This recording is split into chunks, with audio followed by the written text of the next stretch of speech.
A lot of this isn't going to make sense to you, and I'm sorry about that. I'm just going to start at the beginning, with the house.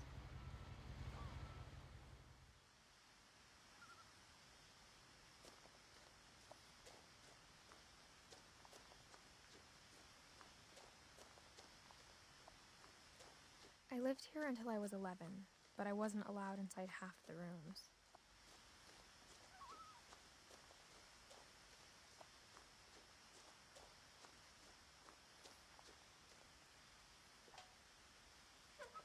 Inside the mailbox were bills from 7 years ago, marked urgent, open immediately.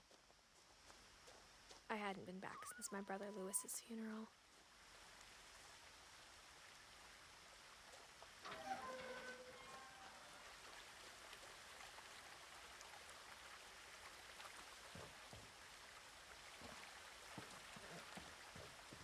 In her will, my mother left me a key, but didn't tell me what it unlocked. Maybe she thought I'd know, or she thought that the mystery would be enough to bring me back.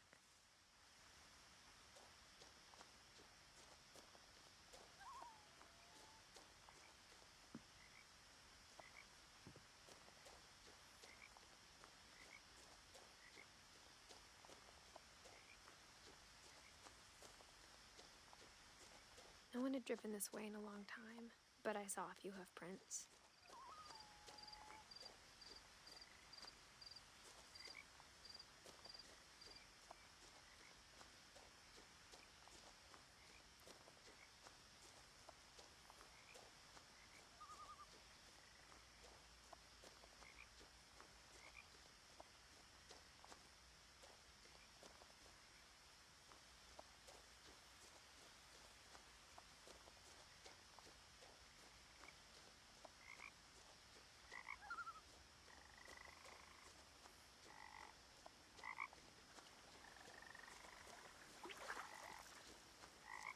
The truth is, even after I inherited the house, I never thought I'd come back to it.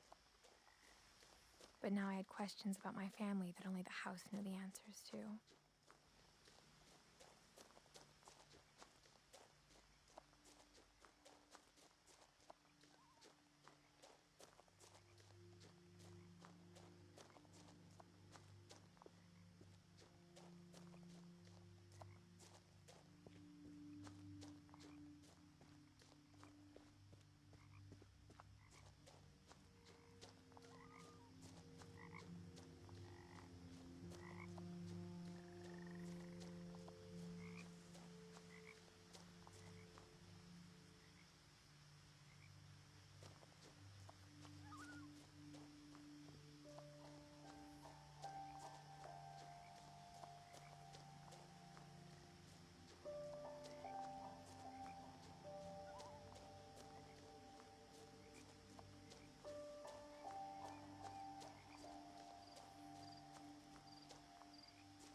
The house was exactly like I remembered it, the way I'd been dreaming about it. As a child, the house made me uncomfortable in a way I couldn't put into words. Now, as a 17-year-old, I knew exactly what those words were. I was afraid of the house.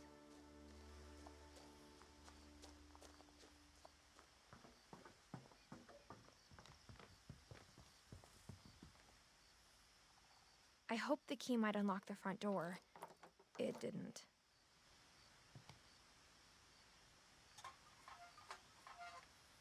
Looking in, I felt like the house itself had been waiting for me.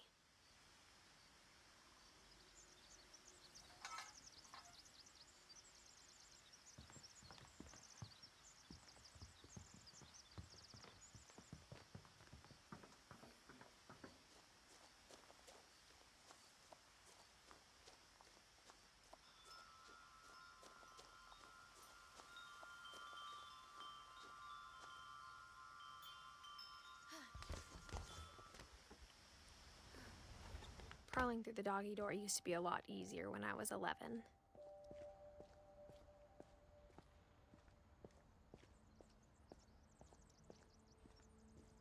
For the first time in years, I felt like I was home. But instead of a family, there were just memories of one. Nothing in the house looked abnormal. There was just too much of it, like a smile with too many teeth.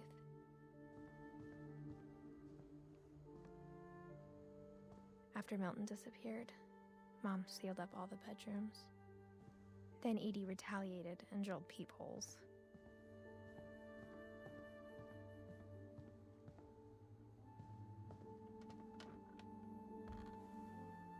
My Grandpa Sam spent 7 years sharing a room with his dead brother, Calvin.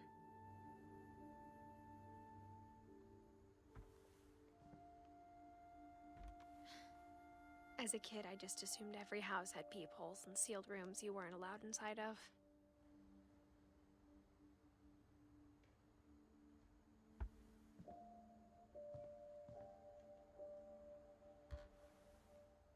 The last time I was in Edith Sr.'s room, I was 10 and she was painting my portrait.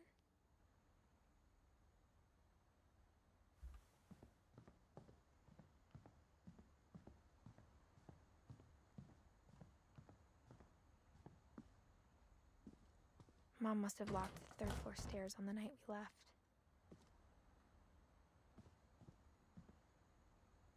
Edie's father, Odin, built the original house.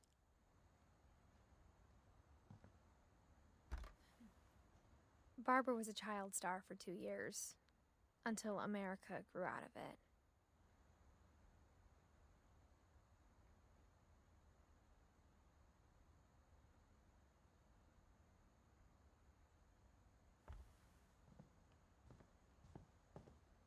Whenever people ask me about my family, the first thing they always want to know about is Barbara.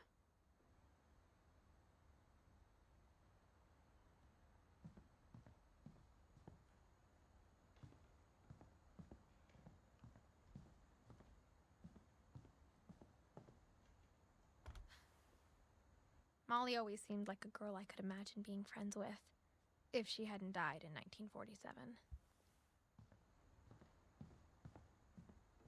I spent a lot of time playing in Great Uncle Walter's room.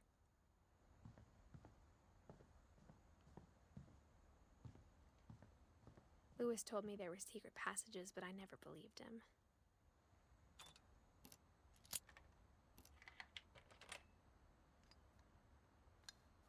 Turns out, my mom was really good at keeping secrets.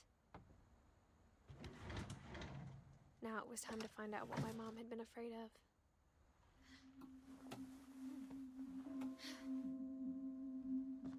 Reading this, maybe it sounds like I had a plan, but I had no idea what was behind that door. Just like I had no idea where all this was gonna lead. I grew up looking at Molly's room through the peephole. Molly's gerbil had a tiny bedroom with its own even tinier gerbil cage.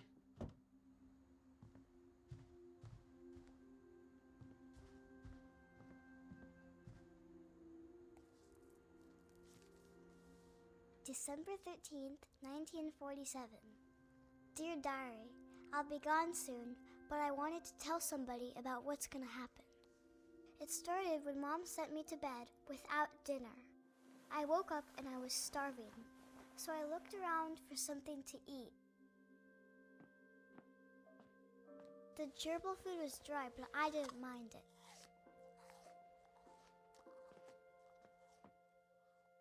My Halloween candy was all gone.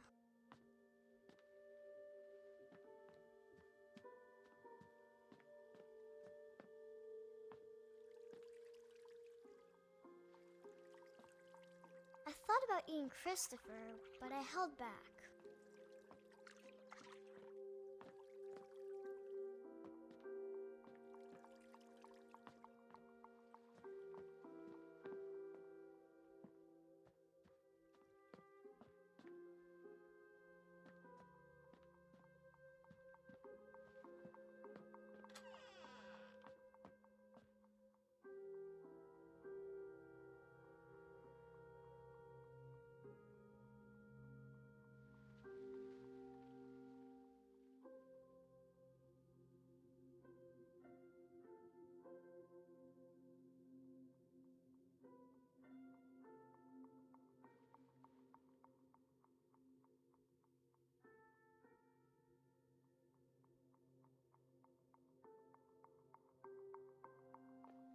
I kept eating and eating.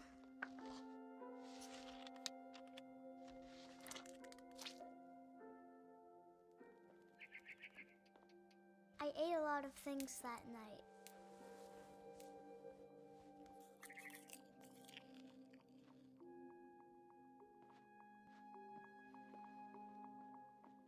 Then I heard chirping outside my window. It was a barn swallow going back to her nest. I reached out for her.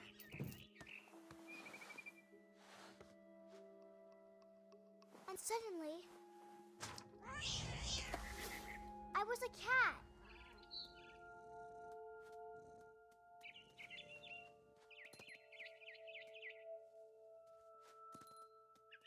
I tried to be quiet, but the bird was really scared.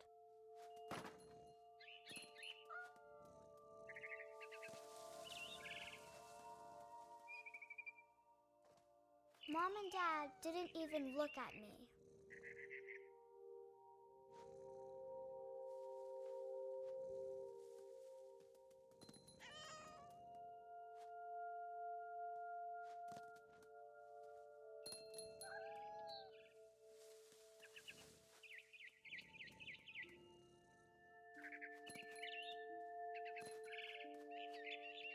I jumped and I almost got her.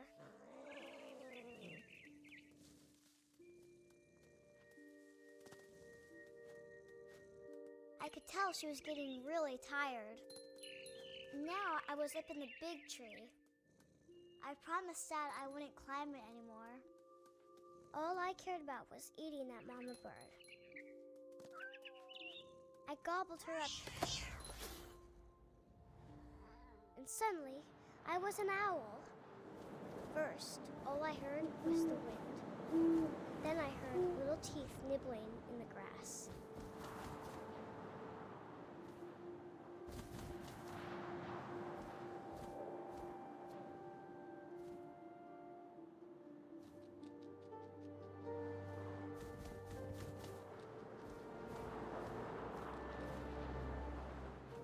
Rabbits.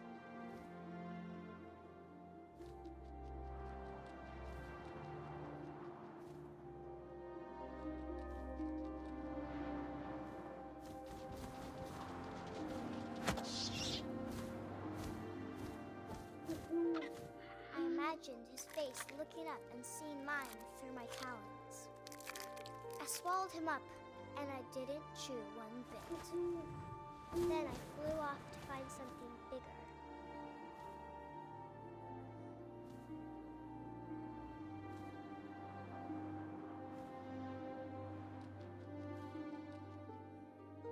A mama rabbit.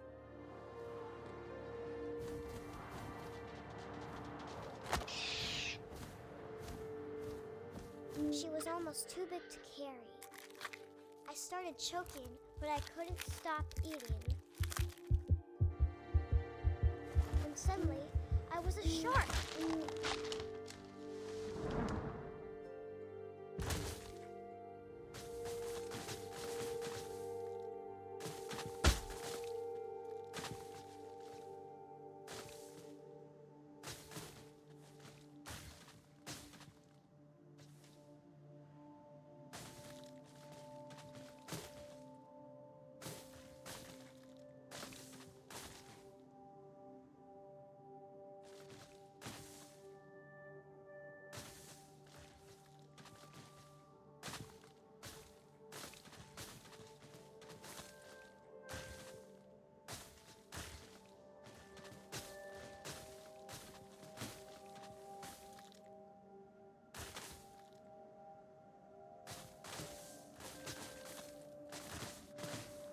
I rolled off a cliff and into the ocean. Now, I was hungrier than ever.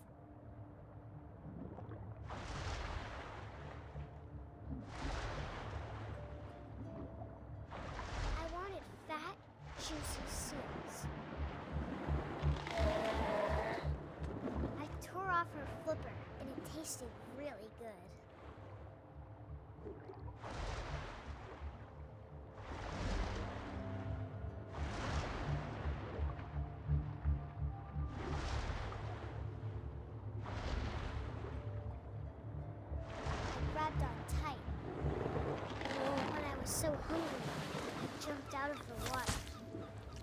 When I opened my eyes, everything had changed.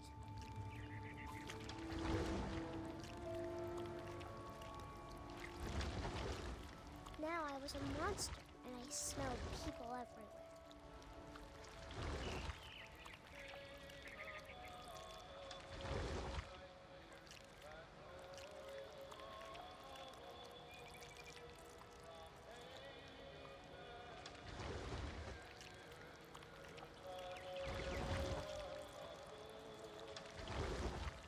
I was big, but I moved real quiet.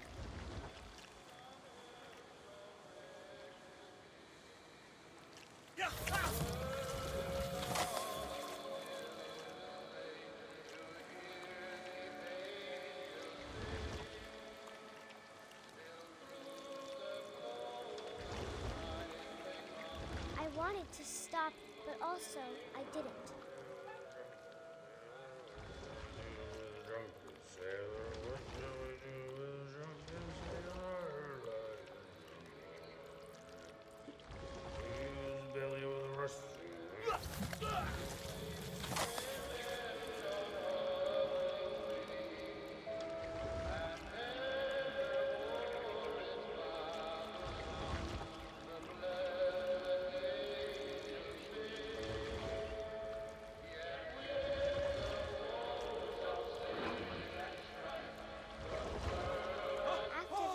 Passenger, I was still hungry. And across the water, I smelled something new. Something I had to have, so I swam towards it.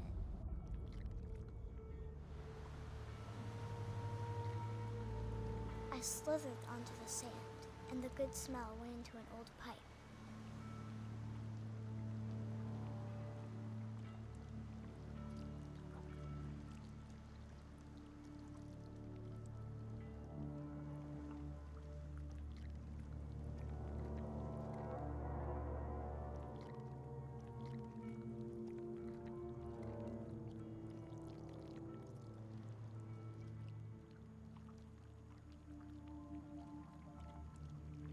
I got closer and closer.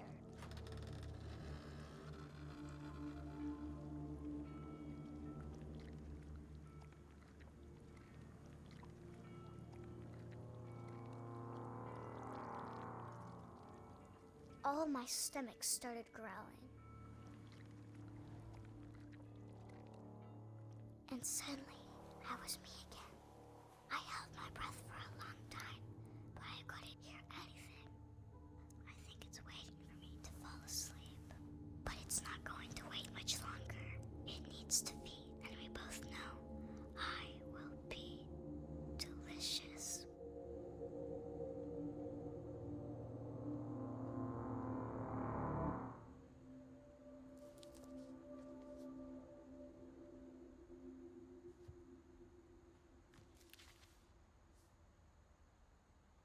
I'm not sure if I believed all of that, but I'm sure Edie would have.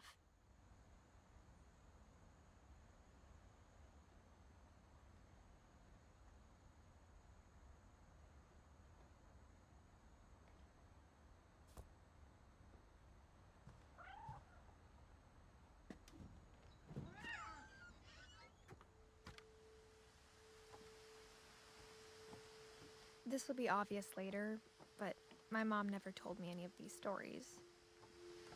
Edie would have, but Mom didn't like bringing up the past. Though, when we adopted a stray kitten, she was the one who named it Molly. I spent a lot of time in Great-Grandma Edie's room. We got along, and it was a good place to hide from my mom. Her room was like a museum. For 500 years, the Finches have been famous throughout Norway for their fortune and misfortune.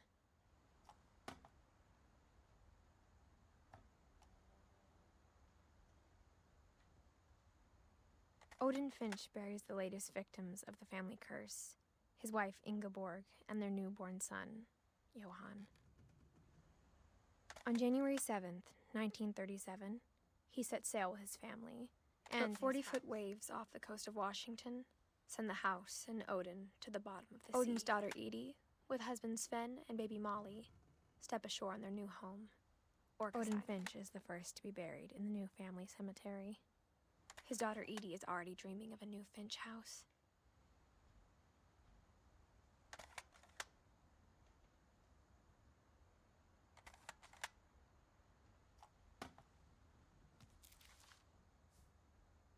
Whatever's wrong with this family, it goes back a long ways.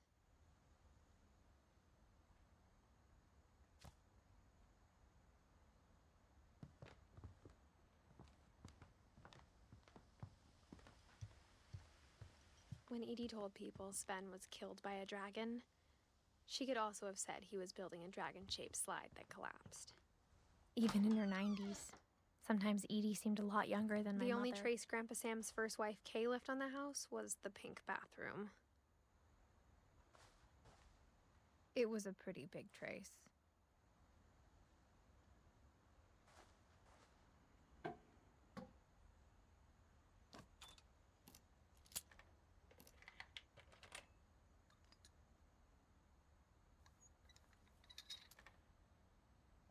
There's a secret in this bathroom. It's in the last place you would look. It isn't in the cupboard. It's hidden in this book.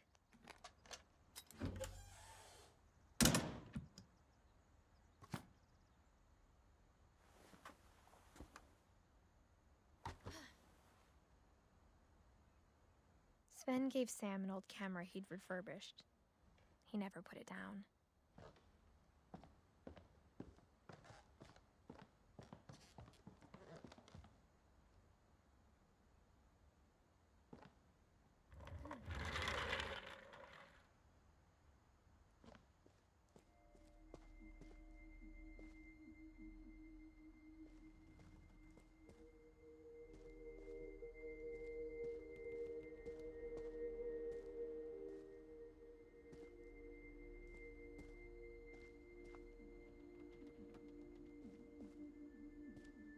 I knew Grandpa Sam had a twin,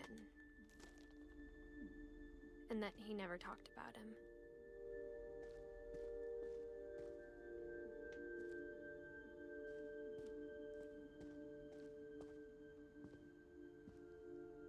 I guess my grandpa didn't like history any more than my mom did.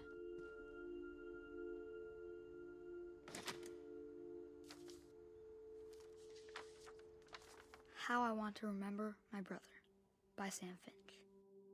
The thing I remember is that when he made up his mind, that was it.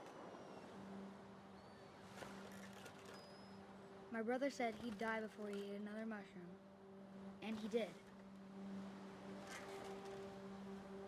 At Barbara's funeral, we swore we'd never be afraid again, and he wasn't. I think Calvin always wanted to fly.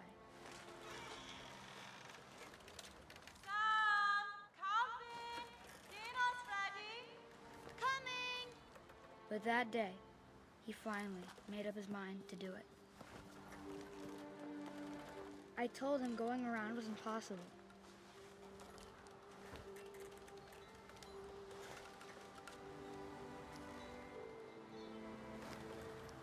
Maybe if I hadn't said that.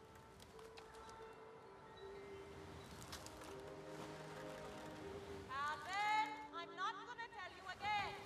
Maybe if the wind hadn't picked up.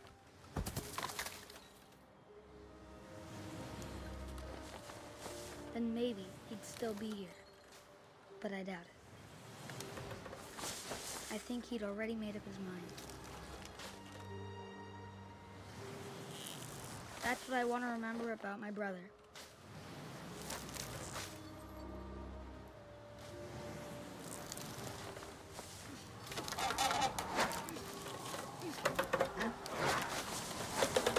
The day he made up his mind to fly. And he did.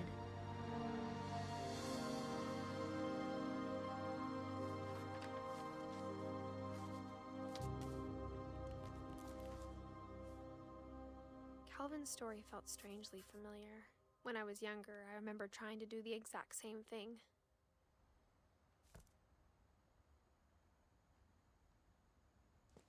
After the funeral, Edie roped off Calvin's half of the room.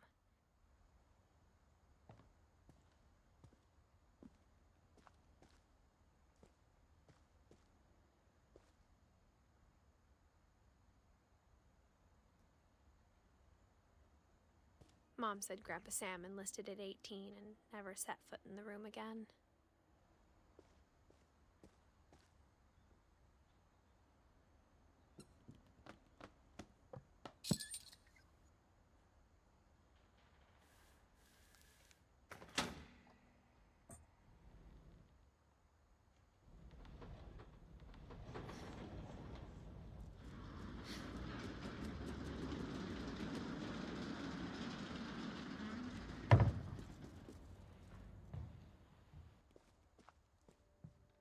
The passages were a pretty tight fit.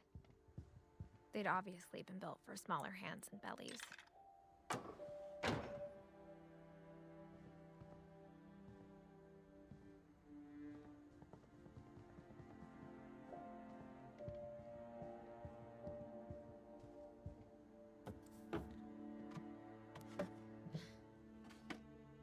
Growing up, I always thought of Barbara as a child star.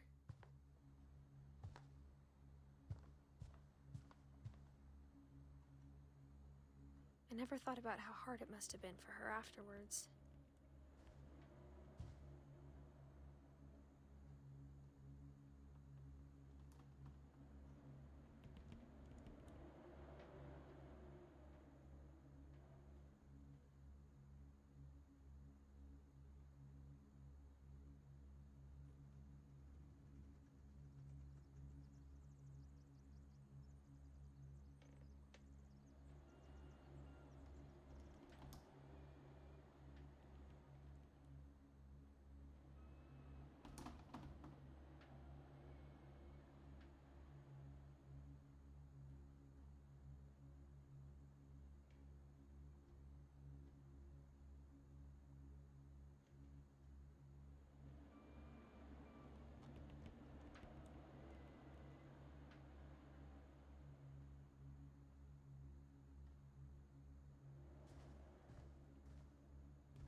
Of all the stories people wrote about Barbara's death, I'm surprised Edie saved this one.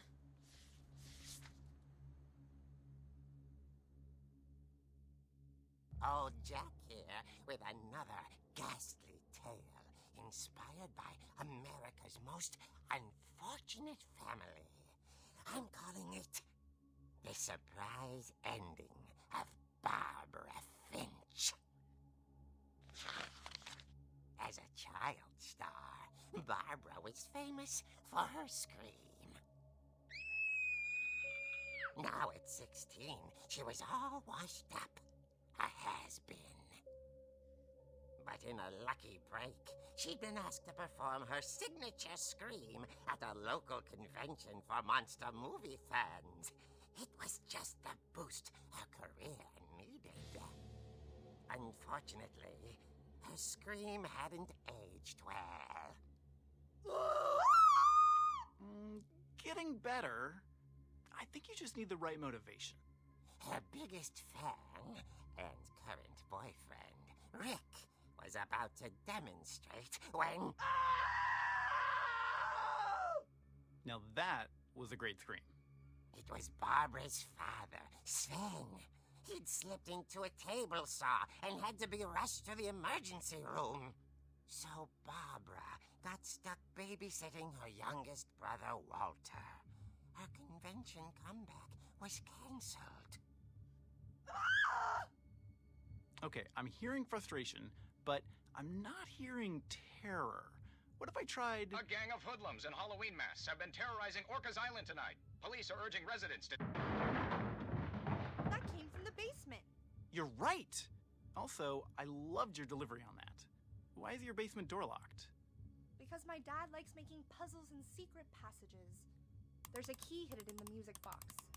The secret is to keep winding and winding until finally the key pops out. Thanks, babe. I'll be back in a sec. 20 minutes later, Rick hadn't returned. So Barbara went to look for him, right on cue. She reached for the music box. And as she wound the key, She listened for Rick, but the house was silent.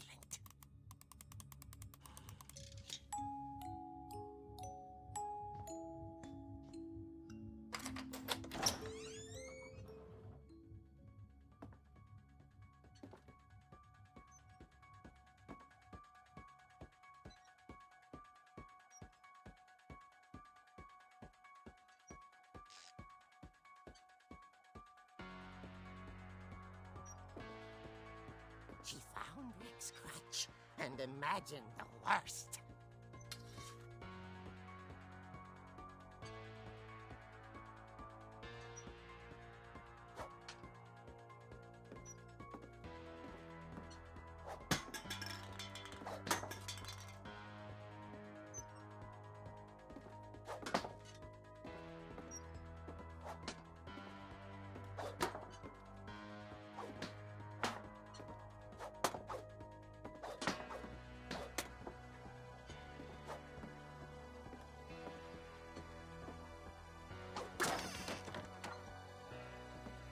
Leader is the infamous Hookman killer, Dr. Carl Hamill, who impaled and then ate his family 10 years ago tonight.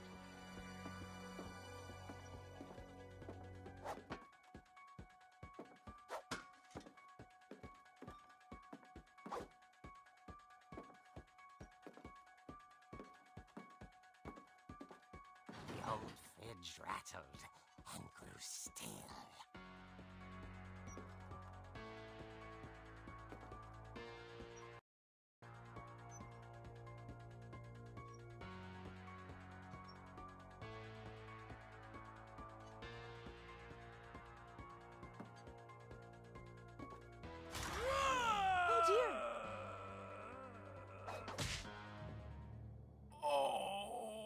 Rick? Barb, relax. I was just trying to scare you to help you find your scream. Well, I'm not scared, Rick. I'm furious. Then act furious. All I'm getting from you now is that you're hurt and confused and you're... She threw him out, but she kept a little something to remember him by. Barb, have you seen my other crutch? And she was still holding it when she fell asleep watching the late picture show. Hours later... Barbara! Walter, what's going on up there? Ah! Okay, I'm coming up, but if this is a trick, you're dead, Walter.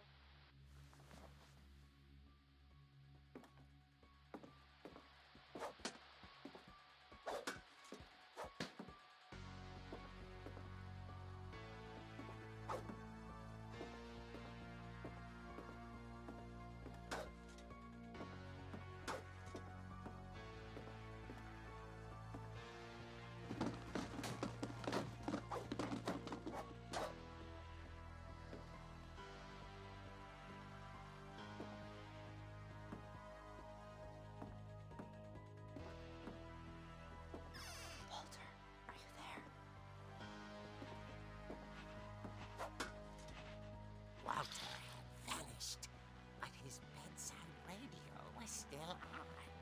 Orcas Island police describe the man as 6 feet tall, with a steel hook for a hand. Residents are urged to lock all doors and windows and notify the police of any suspicious activity. Barbara turned, saw the hook man, and was speechless. He was quite smashing. And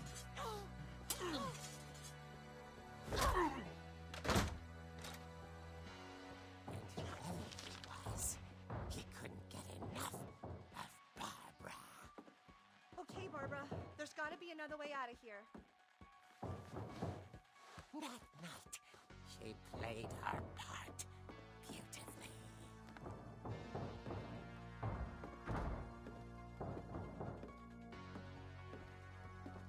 Molly's door hadn't been opened in years. The hinges groaned.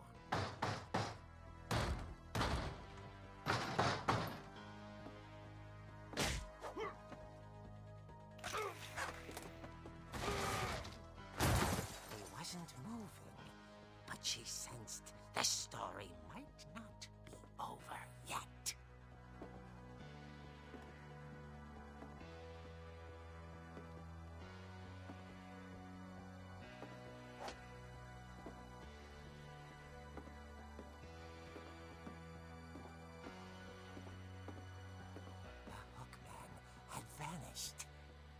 listened for his breathing, but all she heard was...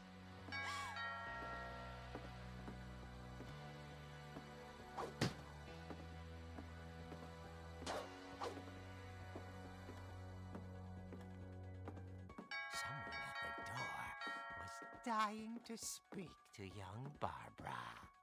At the door, she heard whispering. It was coming from inside the house.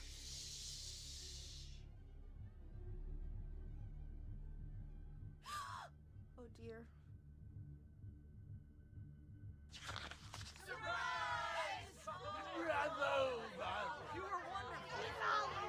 The monsters had come to surprise her. For Barbara, it was a dream come true. Then she saw what kind of monsters they were, and she realized what was about to happen. She was going to be famous. And with her final breath, Barbara Finch gave the performance of her life.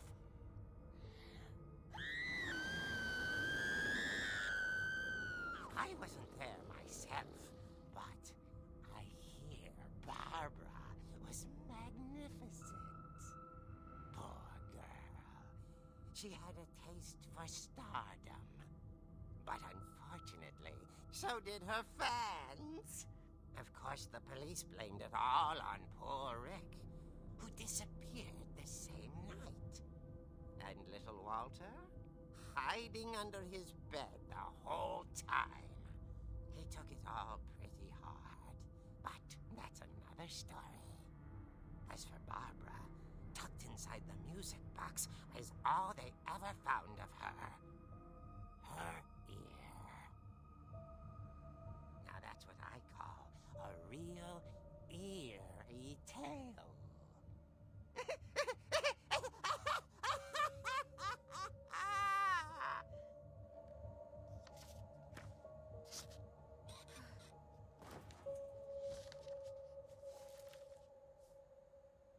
Edie told me all Barbara wanted was to be remembered, as absurd as that comic was.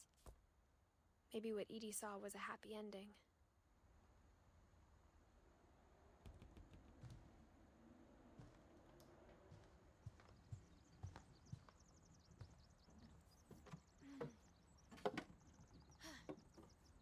I guess now I know why Mom didn't like me playing with the music box.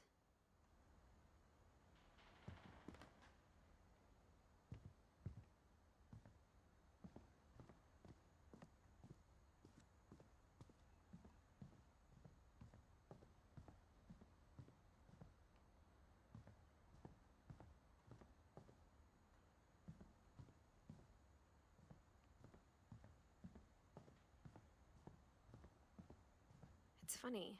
All those times I played with the music box and never found the basement key.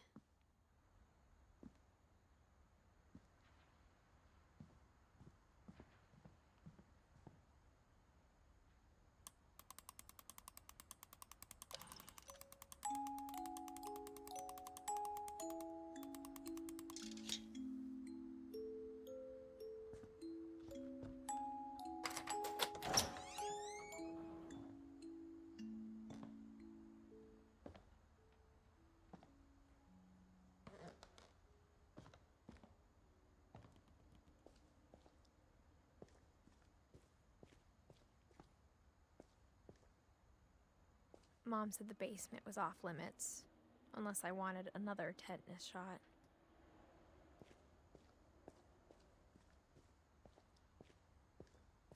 I saw Edie sneak down to the basement once, carrying packages. I thought maybe she was hiding presents.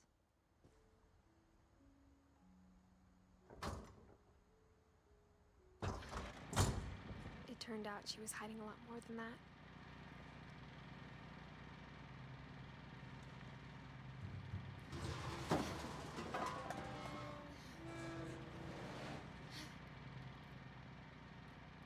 I remember asking Mom once about where Walter had gone. She said after Barbara died, he got as far away as he could. If there's a pattern in all these stories, I think it's that none of us has gotten very far.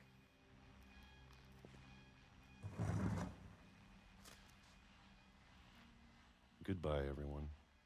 I can't believe I've been down here for 30 years. On that first day, after the shaking started, I didn't think I'd survive a week.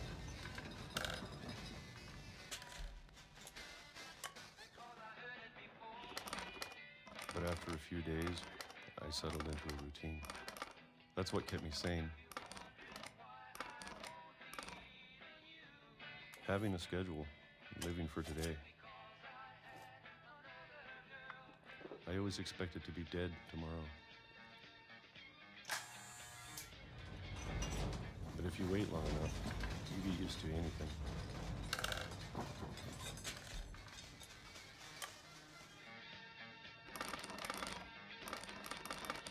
Even a monster on the other side of the door starts to feel normal. Almost friendly.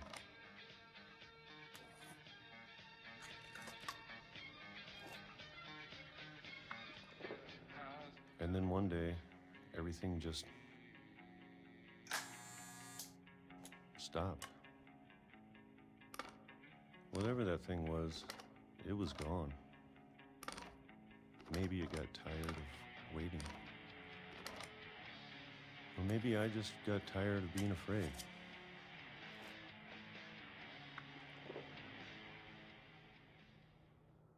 It's been a week now, the longest in 30 years. I'm done waiting. I have to leave while I still can.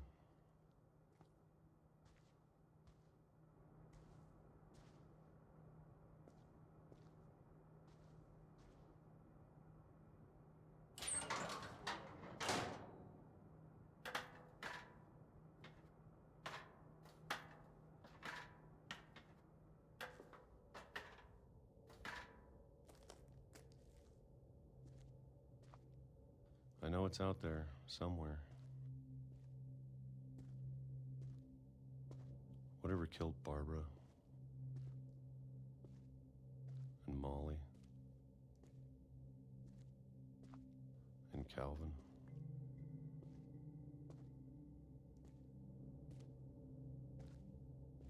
Maybe this is all a mistake. But I need to stop living the same day, even if it kills me.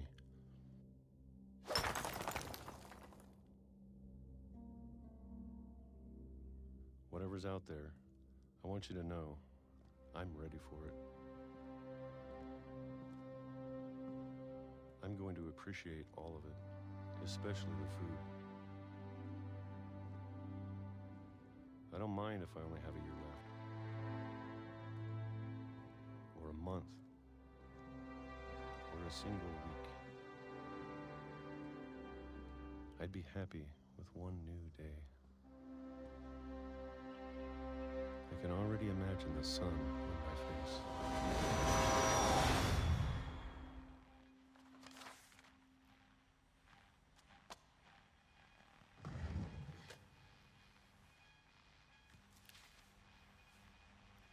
Walter died when I was 6. I can't believe my mom never told me he was down here.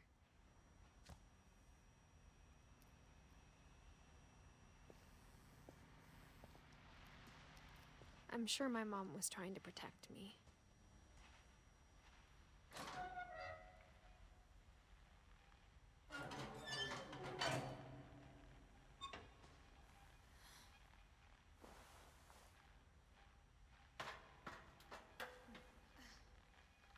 Maybe she was afraid I'd end up like Walter.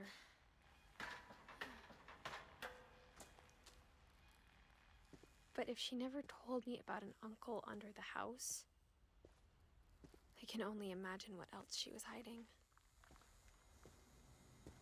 I don't want to make the same mistakes she made, trying to bury something that's still alive.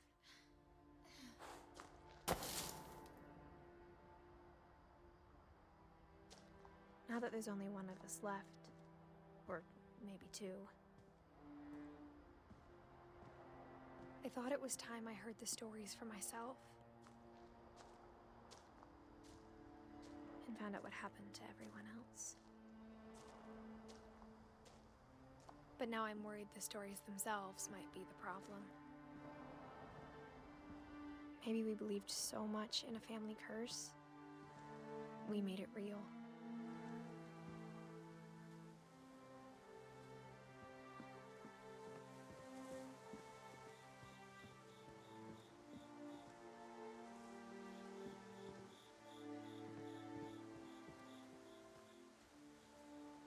I don't know if I should even be writing this.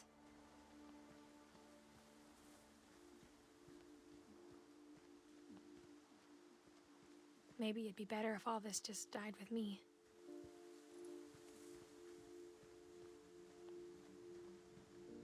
But I thought you should know about your family.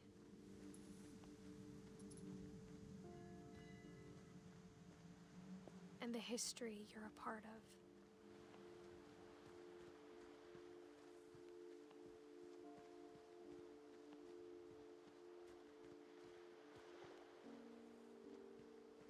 Though to be honest, I feel as lost as you probably do right now.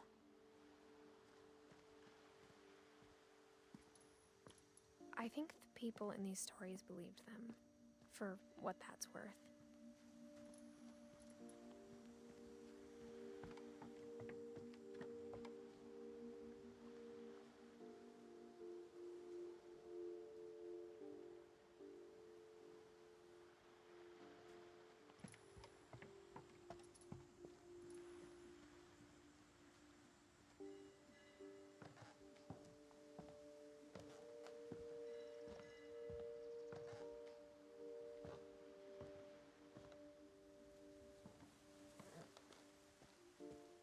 And when you look at the house, that history of imagination and stubbornness and madness, any of it seems possible.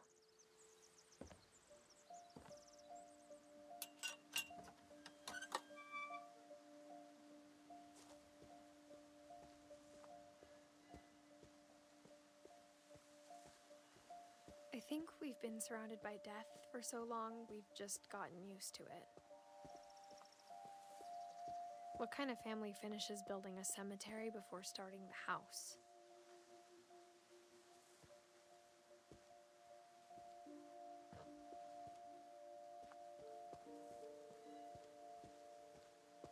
It's embarrassing for me to admit this, but the pet cemetery made me more uncomfortable than the human one. 3 of the gerbils were mine, and 2 had been my fault.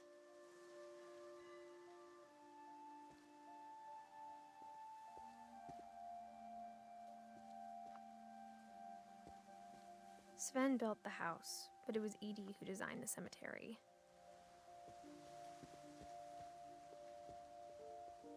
I'm sure Odin's monument had been Edie's idea. My mom was always trying to move on, but for Edie, the past never went away. She could see it poking out of the water at low tide.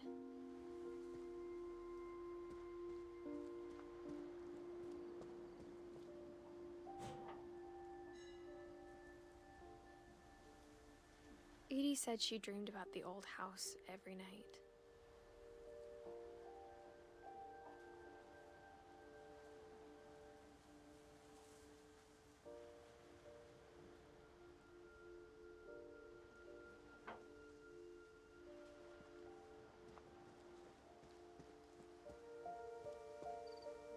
Edie's side was always easier for me to understand. But the older I get, the more I can see where my mom was coming from. Her dad had been pretty strict, but it wasn't enough to save her brothers. She was just trying to do better. She lost 2 of her brothers, just like I did. I get why she tried so hard to protect us.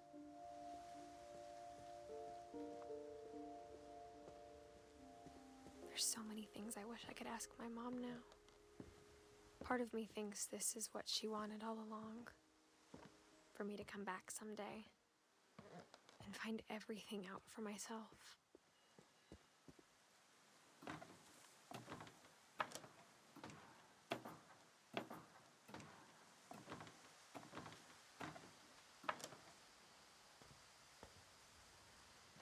But looking back on it now, if she told me there was going to be so much climbing, I never would have come when I was 22 weeks pregnant.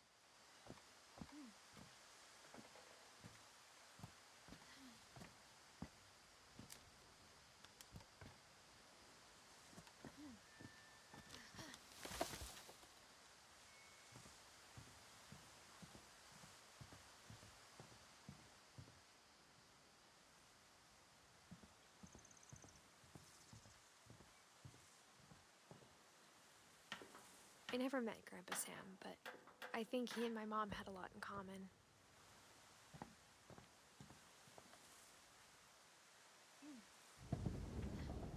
They were both pretty intense.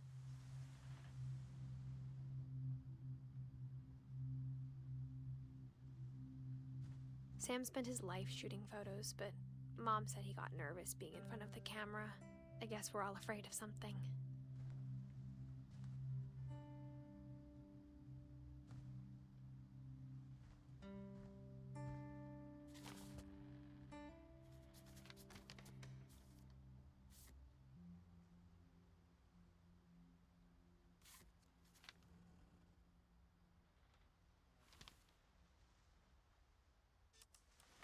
Dawn, I promise, you'll never forget this weekend. Yes, sir. These memories are gonna last a lifetime. Am I gonna have to shoot anything? It's perfect. It's gonna rain the whole weekend, isn't it? I will never forget this weekend, Dad. Okay, got it. I'm gonna take some pictures, okay? Just be careful. That camera's older than you are.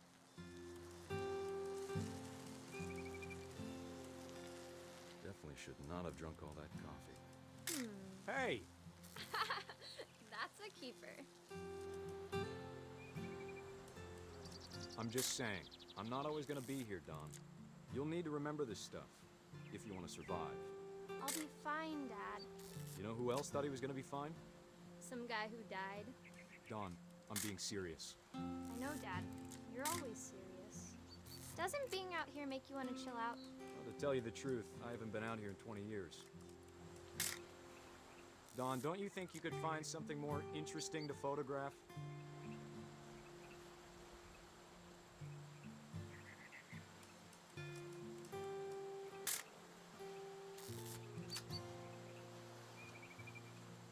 Last time I was with my brother Calvin. Man, that was a great trip. Your grandpa Sven taught us how to fish, how to build a fire. We found an old logging trail. There were deer everywhere. I bet if I could remember where that trail was, we'd spot a buck for you in no time. You don't need to waste any more film on me, kiddo.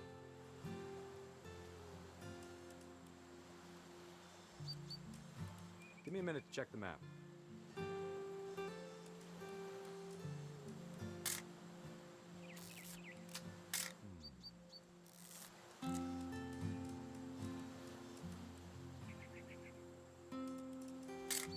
Let's see.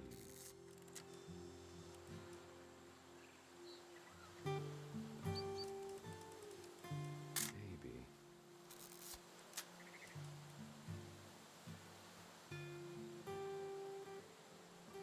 Or was it?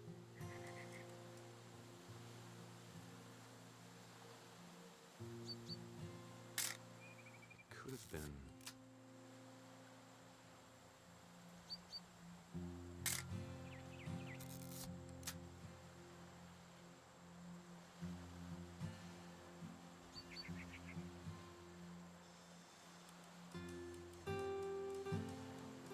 Dad! Good eyes, Dawn. Before you take the shot, let me get a picture of you.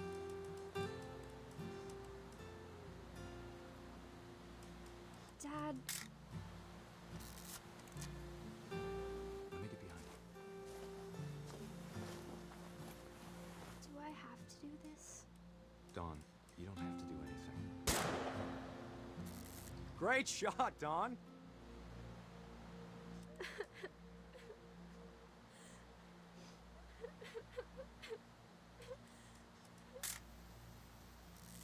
I'm proud of you, Dawn. Always remember that, okay?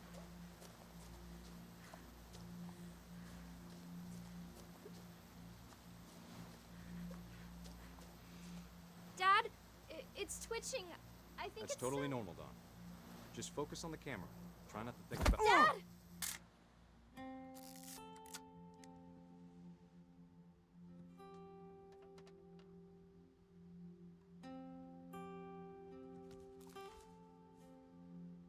Of all these stories, that's the one I wish most that my mom had told me.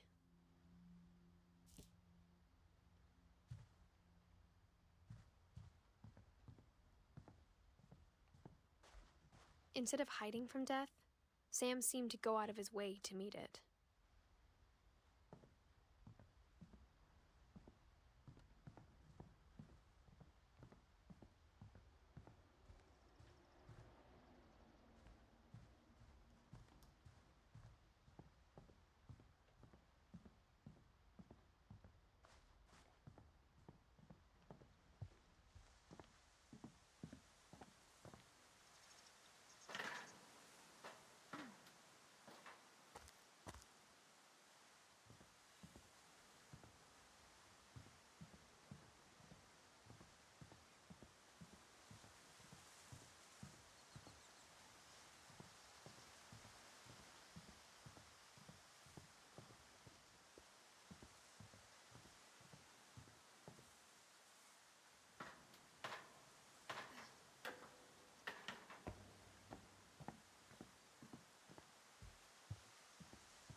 After Sam died, my mom and Edie got really close.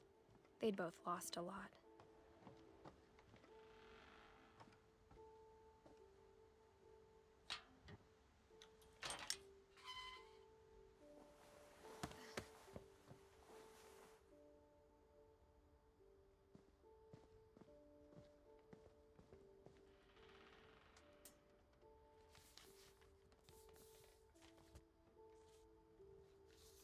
Dear Kay, do you remember the way Gregory used to laugh when he thought he was alone? Like something funny was happening, but only he could see it.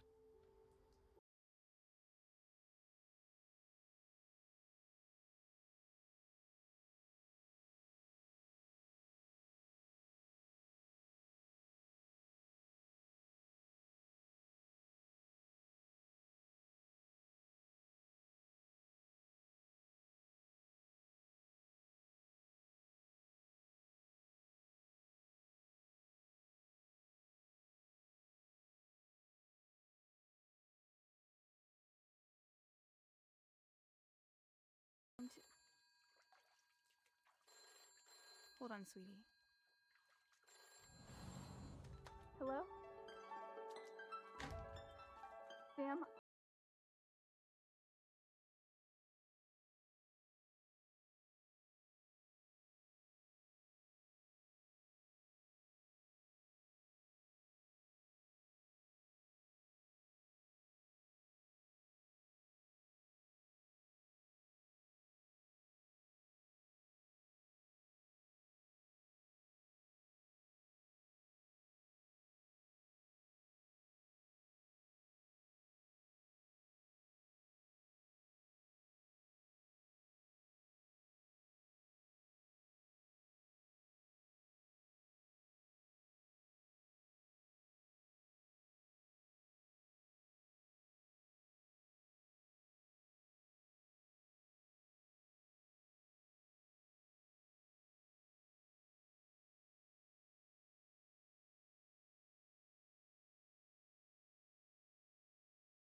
I don't want Gregory to hear this.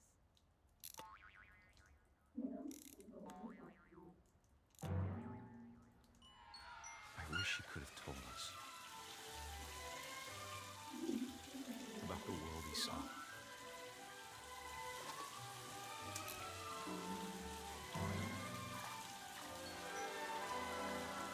There's so much I don't understand about Gregory,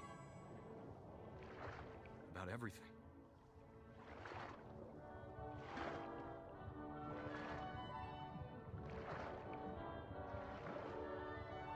But I know what happened wasn't your fault.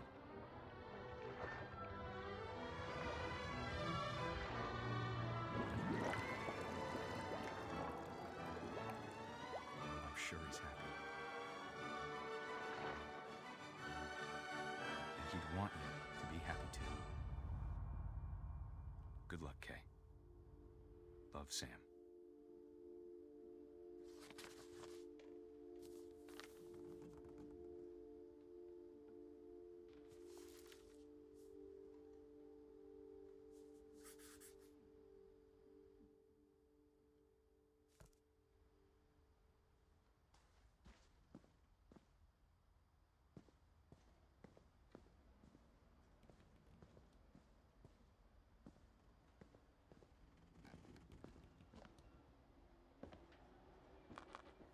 My mom moved up to the loft after her brothers died.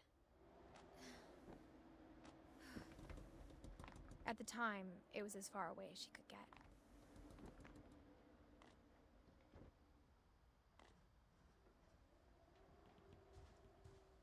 I can't imagine what it was like for her to lose 2 sons after she'd already lost 2 brothers. She spent a summer building houses in Calcutta, where she met my dad, Sanjay.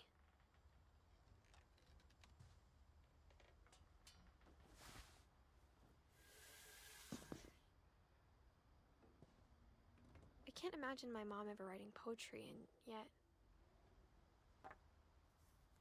A poem for Gus, who always said the wedding was a bad idea. Our father never hit us kids, at least not very hard, before the day my brother said with teenage disregard that he'd be dead before he'd see a wedding in our yard.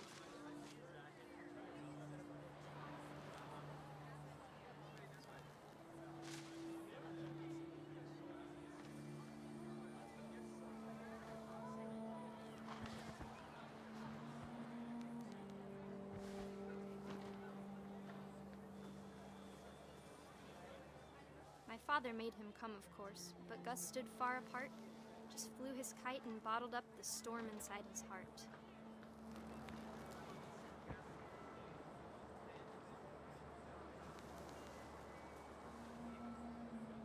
I tried to talk him out of it, but though he'd never met her, we don't need a stepmom, were the words that I now pronounce you husband and wife. You may kiss the bride.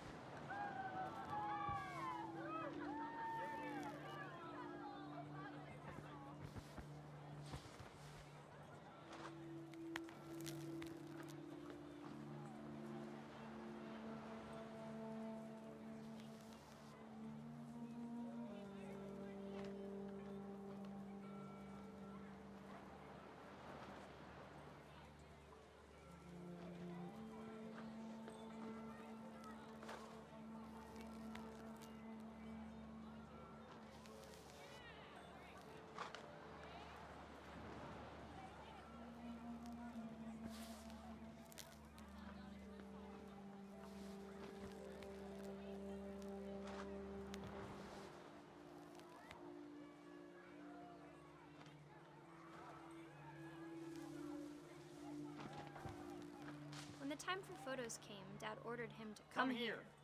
But Gus declined, and as a sign held up his middle finger.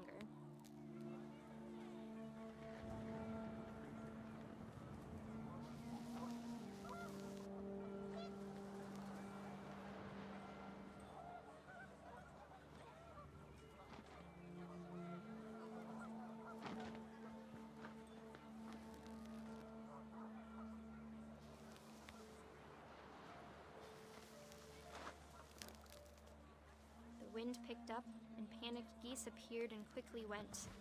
But all the humans did that day was go inside the tent.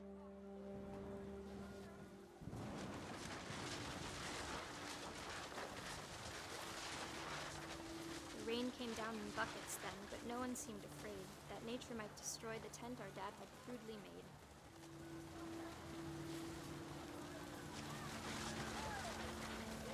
The thunder sounded much too close and full of angry power. But all my father said to this was, "Make the music louder."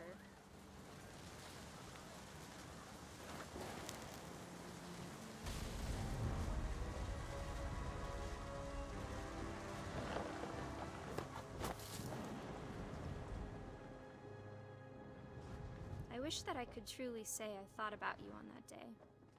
Out there on the beach alone, just you, the wind, the sea, and foam.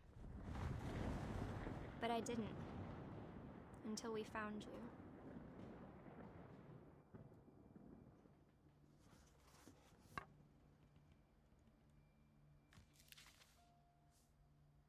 She never talked about him, but Mom told me once if I was a boy, they were going to name me Gus.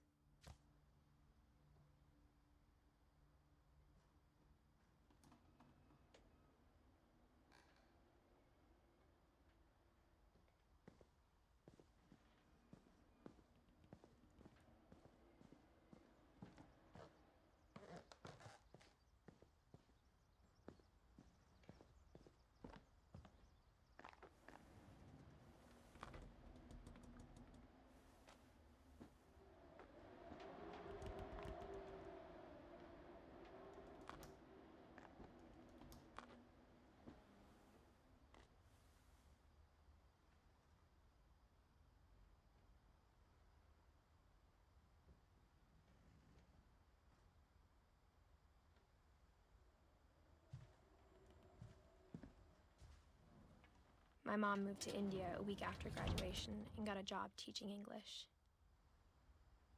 Louis was born a year later.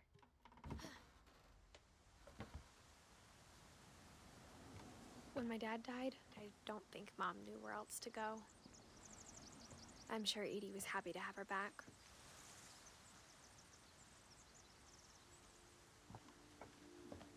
The house had to get a little bigger, but Edie was used to that.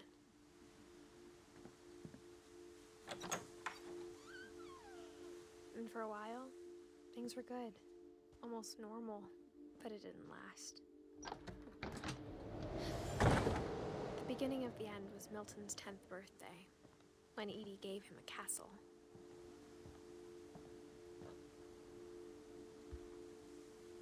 After Milton disappeared, the only thing he left behind was a room full of paintings.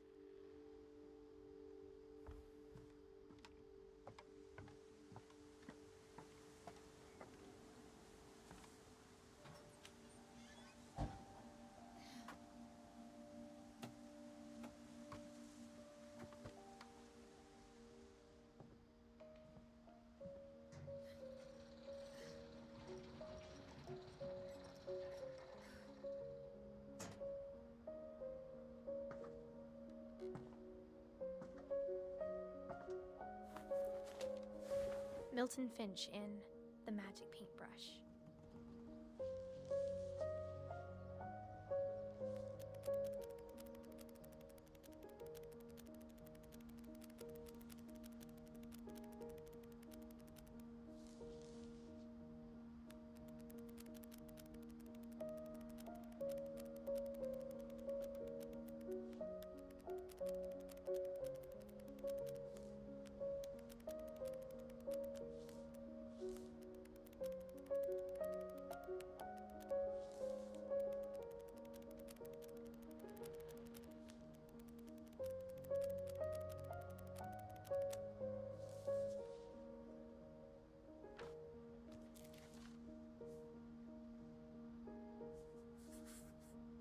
I was 4 when Milton disappeared.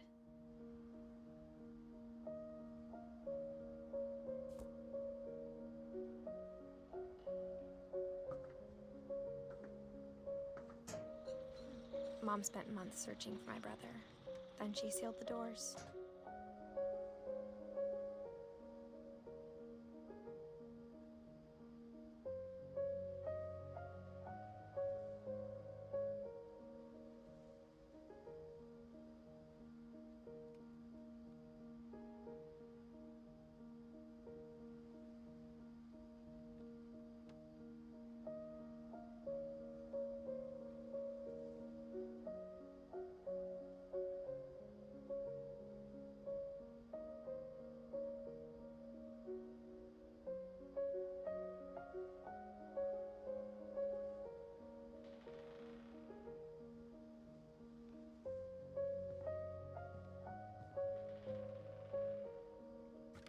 whatever Milton had found in the house. Mom didn't want it getting out.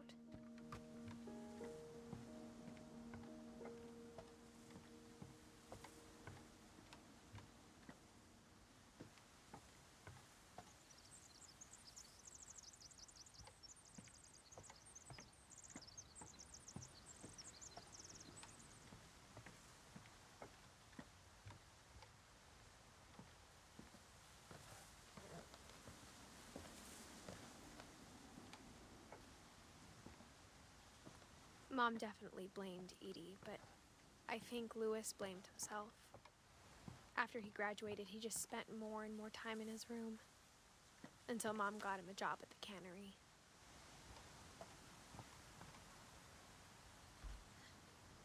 Everyone always told me to stay out of Louis's room, except Louis.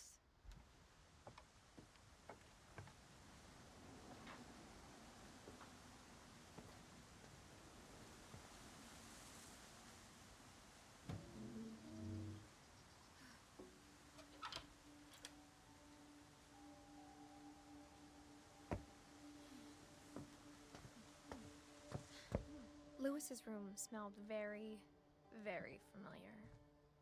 That part of him lived on.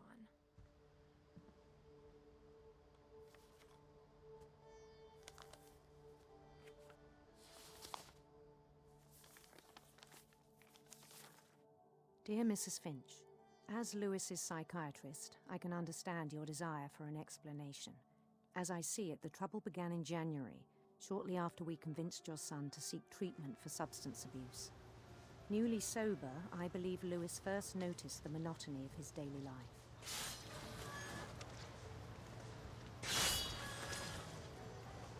He kept working at the cannery, but he withdrew part of himself. In our sessions, I saw the same behavior. His mind began to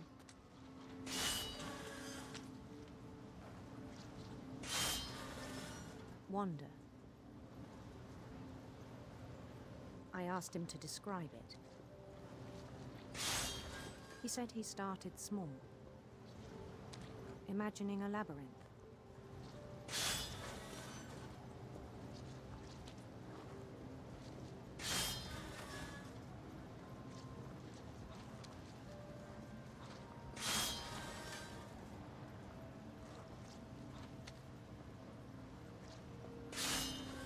He'd feel his way about.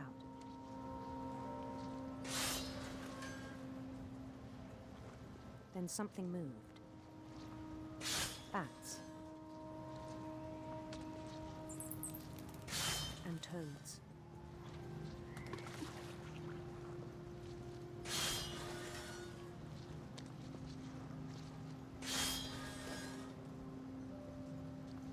And things that have not names.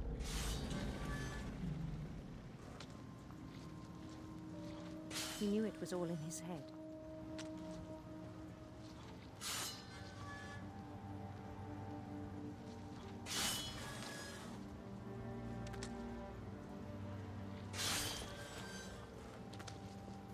But he took it very seriously. I had hoped he'd find himself.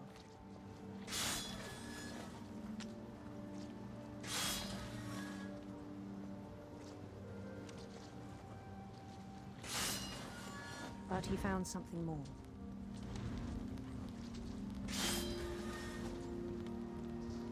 I worried about him then. Daydreaming at the cannery.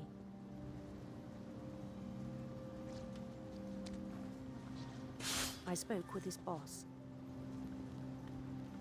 But he said Louis had become a model employee. Methodical, tireless, focused.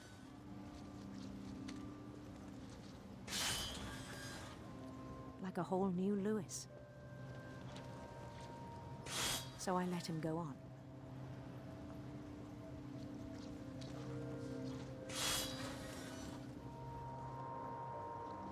I even encouraged him.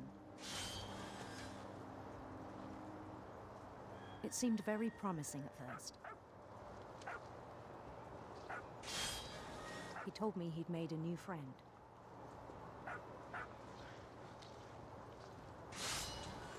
on the edge of a city he named Lewis-topia.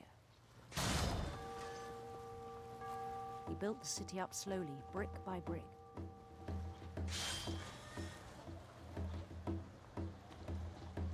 Then he made musicians.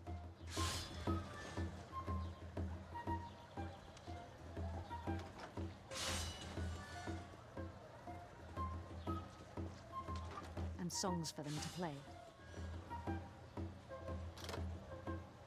He talked about starting a band.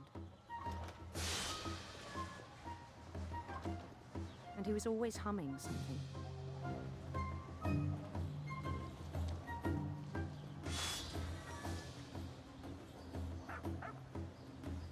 Every day his imagination grew stronger.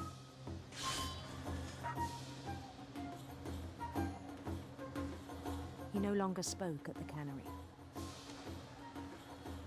But his chopping was as reliable as ever. Then one day it struck him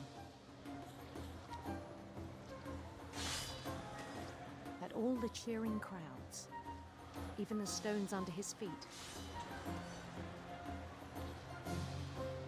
were all in his imagination, so he could do whatever he wished.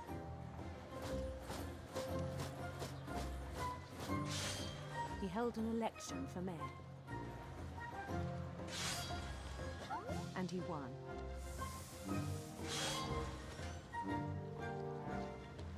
They begged him to stay, but his mind was already wandering. It became a game for him.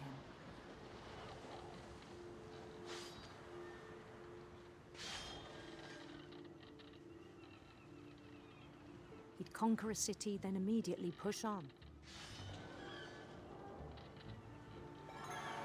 New Louisville.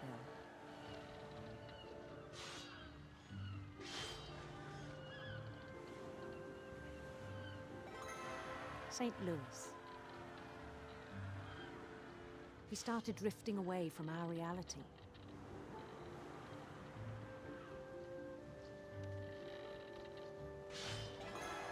Minneapolis, until one day he forgot to go home from the cannery. Even as his mother pleaded with him, part of Louis kept sailing on.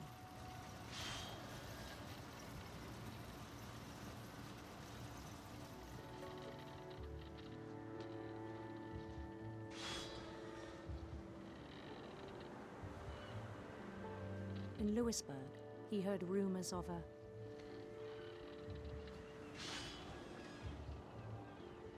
handsome queen.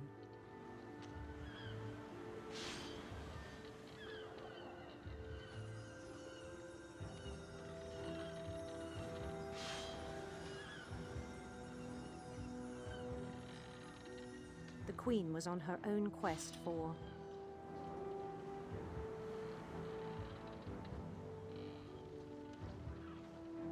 sinister serpents.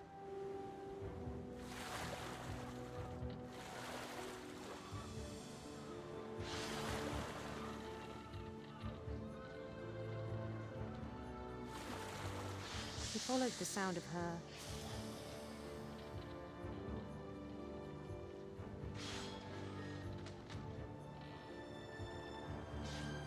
silver harp.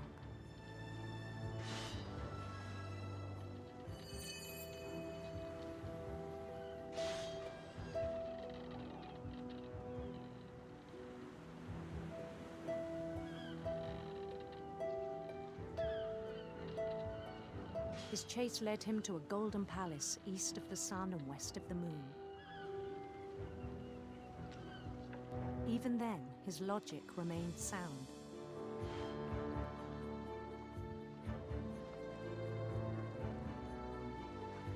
He knew the world was all in his imagination.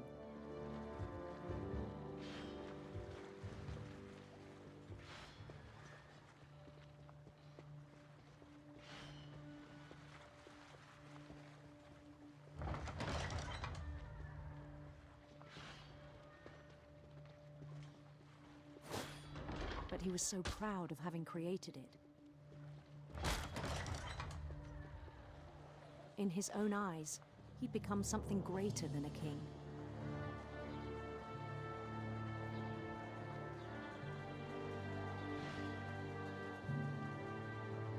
someone who'd never known success in the real world, I think it was overwhelming. And then it struck him that the real Lewis was not the one chopping salmon, but the one climbing the steps of a golden palace.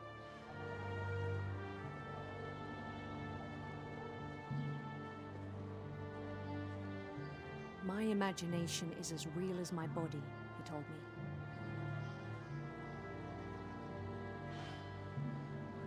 It was hard to argue with him.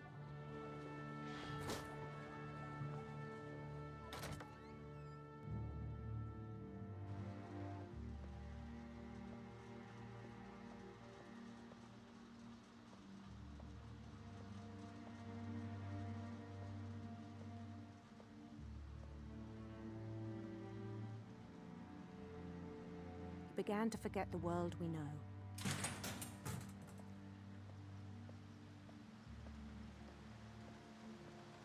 I think it pained him to remember Lewis, the cannery worker.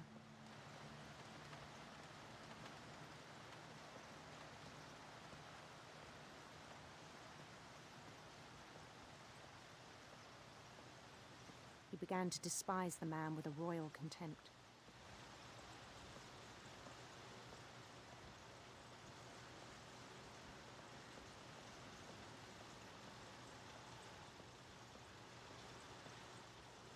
I still thought I could save him. Even after he said he was being crowned king over all the lands of wonder.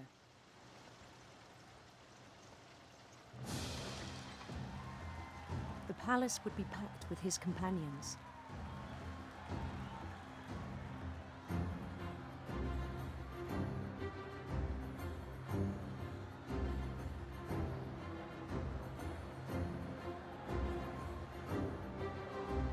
Including the wise Calico who'd insisted on inviting him.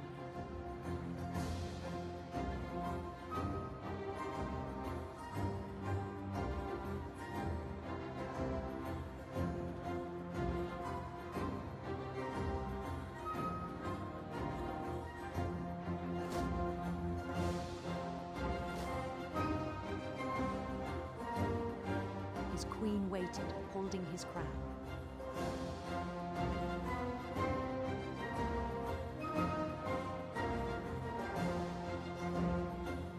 There was only one thing left to do.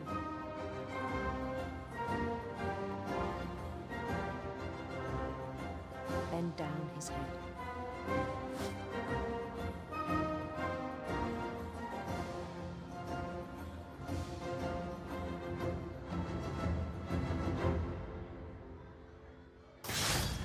And the rest I think you know. Mrs. Finch, your son was a kind man who will be missed by all of us who knew him.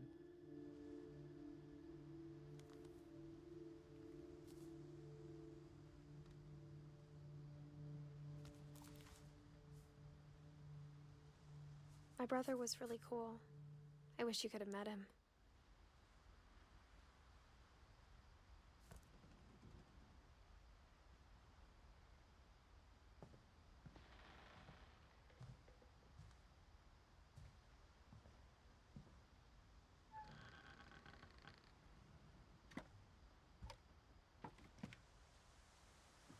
On the way back from Lewis's funeral, my mom told me to start packing.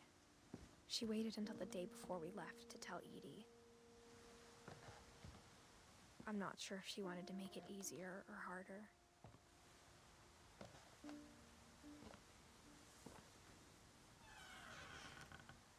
I wish we'd stayed. But I understand why we left. My mom ended up leaving everything behind. What happened that night had been coming for a long time. Maybe it should have come sooner.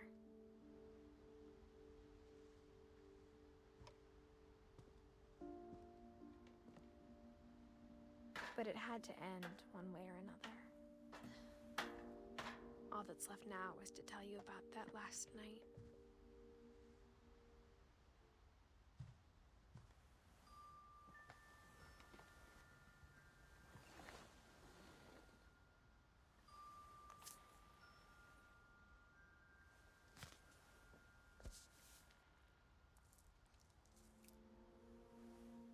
last day, Edie just watched us pack and didn't say a word.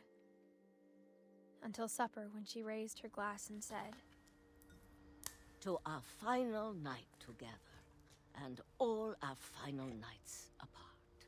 Grandma, you know what I said about alcohol. Some of your medications are very Edith, specific. I left a present for you in the hallway. Why don't you go open it? The grown-ups have to argue now. I'm sorry, you're right. We're all leaving tomorrow. Let's just enjoy our last... I'm not leaving. Edith, you're excused.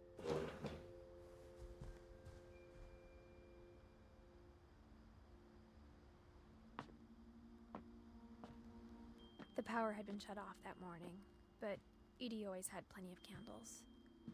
When my mom sealed the library, I don't think she knew about the other entrance. Or that Edie had a key to it.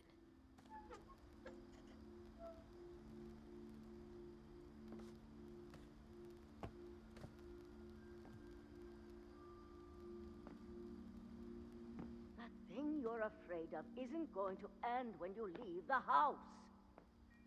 Edith has a right to know these stories. My children are dead because of your stories. I think it's best if Edith and I leave tonight.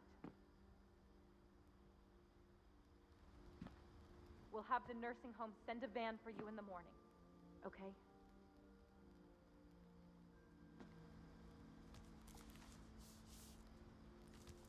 Dear Edith, there's so many stories I wish I could tell you, but there's only time for one. This is about what happened on the night you were born. That night, the tide went way, way out. It was the first and last time I ever saw the old house aground. There'd been an earthquake out in the middle of the ocean. They called it the lowest tide in 1,000 years. God, it smelled awful. You know, I've seen that house every day of my life.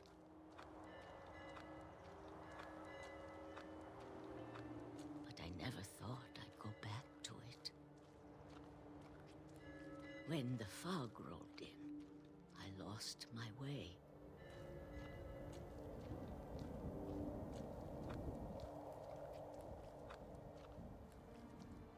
I got turned around.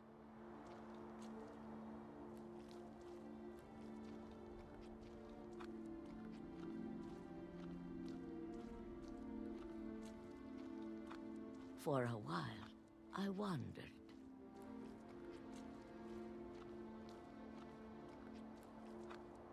I started seeing things.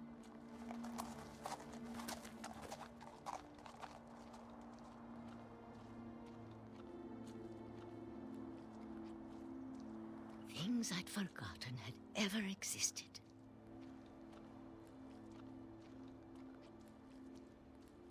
But when I saw them, they felt like old friends. That night, a lot of things came back to me. Or maybe I came back to them.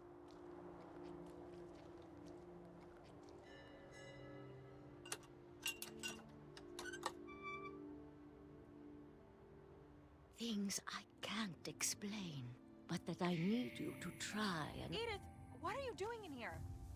It's mine. Edith! Mom, you're gonna rip it! Let go! I kicked and screamed, but Mom dragged me to the car.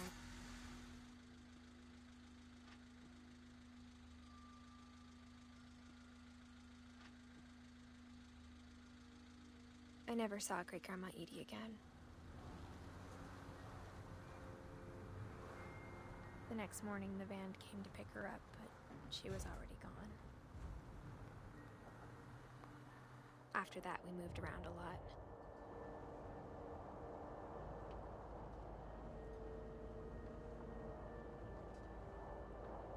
We both tried to make the best of it.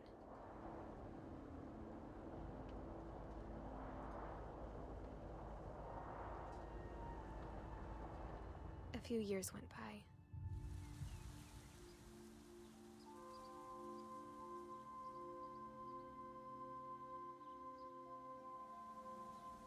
My mom didn't like to talk about it, but she started getting sick a lot. The rest happened pretty quickly.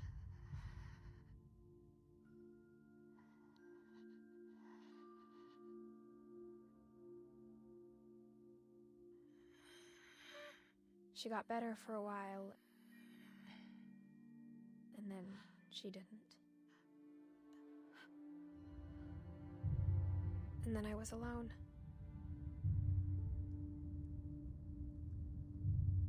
The last Finch left alive.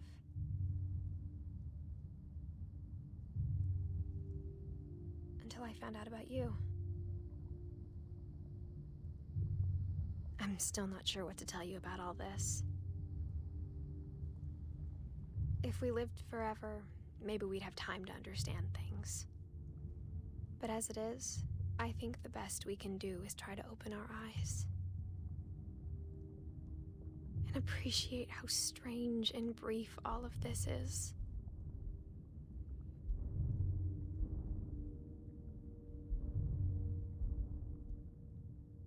This journal was supposed to be for you.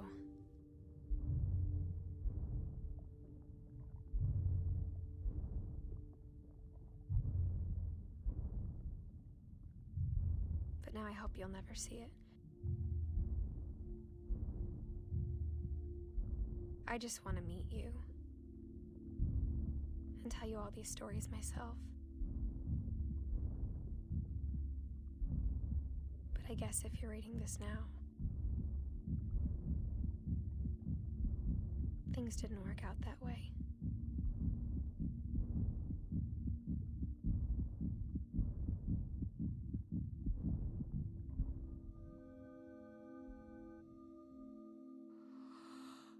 This is where your story begins. I'm sorry I won't be there to see it. It's a lot to ask, but I don't want you to be sad that I'm gone. I want you to be amazed that any of us ever had a chance to be here at all. Good luck.